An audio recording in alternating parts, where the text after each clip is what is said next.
War is a heavy undertaking, a trial by fire for any community. But in Islam, it is never entered into lightly. It is not about aggression or conquest for personal gain. The very first chapter revealed on the subject, Surah Al-Anfal, the spoils of war, lays down a profound and holistic framework for how believers should prepare for such a moment. It teaches us that preparation is not just about sharpening swords, but about purifying souls. Part 1. The internal preparation, the foundation of faith. Before a single soldier marches, the preparation must begin within. The opening verses of the surah don't talk about weapons. They define who the true believers are. They are those whose hearts are filled with fear when Allah is mentioned, and when His messages are recited to them, they increase them in faith, and in their Lord do they trust. This is the first line of defense, a profound and living connection with God. This internal state manifests in action. True believers are also those who keep up prayer and spend out of what we have given them. Prayer is their source of strength and discipline, and charity purifies their wealth and soul from greed. These qualities, God consciousness, unwavering trust, and generosity, are the bedrock upon which a just and resilient force is built. The very first command in the surah sets the tone for unity. So keep your duty to Allah and set aright your differences. A divided army riven by disputes cannot stand. Preparation means mending fences, unifying hearts, and ensuring that the community is a single, cohesive unit, bound by faith, not fragile tribal ties. As the surah later reminds, He brought their hearts together. Had you spent all the riches in the earth, you could not have united their hearts, but Allah has united them. Part 2. The call to action, purity of intention. When the call to arms came at the Battle of Badr, the purity of intention was tested immediately. The Muslim force was small, around 313 ill-equipped men, facing a well-armed Meccan army of nearly 1,000. Some among the Muslims wished to go after a lucrative trade caravan instead of the army. But the Prophet, guided by divine revelation, made it clear. This fight was not for worldly spoils. It was a defensive stand for the very existence of the community and the truth of its message. The companions' response, particularly from the Ansar of Medina, is a powerful lesson in loyalty and sacrifice. Sa'ad bin Mu'az declared, "We assure you that not a single one of us will remain behind.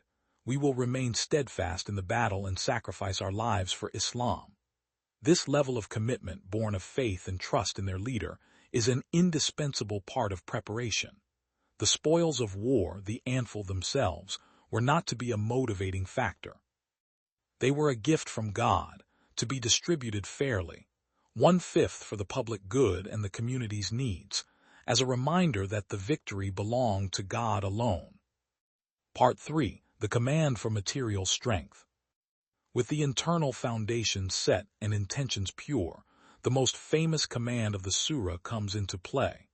Allah instructs the believers, "And prepare against them whatever you are able of power and of steeds of war by which you may terrify the enemy of Allah and your enemy." This is a clear, unequivocal command for material and military readiness. The phrase, "whatever you are able," is crucial. It implies a continuous, evolving obligation. For the early Muslims, power meant horses, armor, and strategy. The Prophet Muhammad himself emphasized what this meant for his time. He said from the pulpit, "Prepare to meet them, the enemy, with as much strength as you can afford. Verily, strength is in archery, strength is in archery, strength is in archery." He further encouraged this skill, saying, "Shoot, O sons of Ishmael, for your father was an archer." For Muslims today, scholars explain, this command encompasses every dimension of strength. Military strength, advanced technology, training, intelligence, and a capable defense force. Economic strength, a self-sufficient and robust economy that is not beholden to enemies. Political strength, unity, wise leadership, and a strong, just political system. Social strength, a cohesive society, educated and prepared, free from internal conflict. The ultimate goal of this preparation, as the verse states, is to terrify the enemy of Allah and your enemy. This is the concept of deterrence. It is not about initiating aggression, but about being so strong that the enemy thinks twice before attacking, thus securing peace. As one scholar notes, the purpose is to create a persistent fear among the opposite group through full readiness. This strength is meant to protect the Muslim community and prevent injustice. Part 4. Discipline, steadfastness, and the pursuit of peace. Material strength, however, is useless without spiritual and moral strength on the battlefield. The Qur'an commands unwavering discipline. O you who believe, when you meet a force in battle, stand firm and remember Allah much so that you may succeed.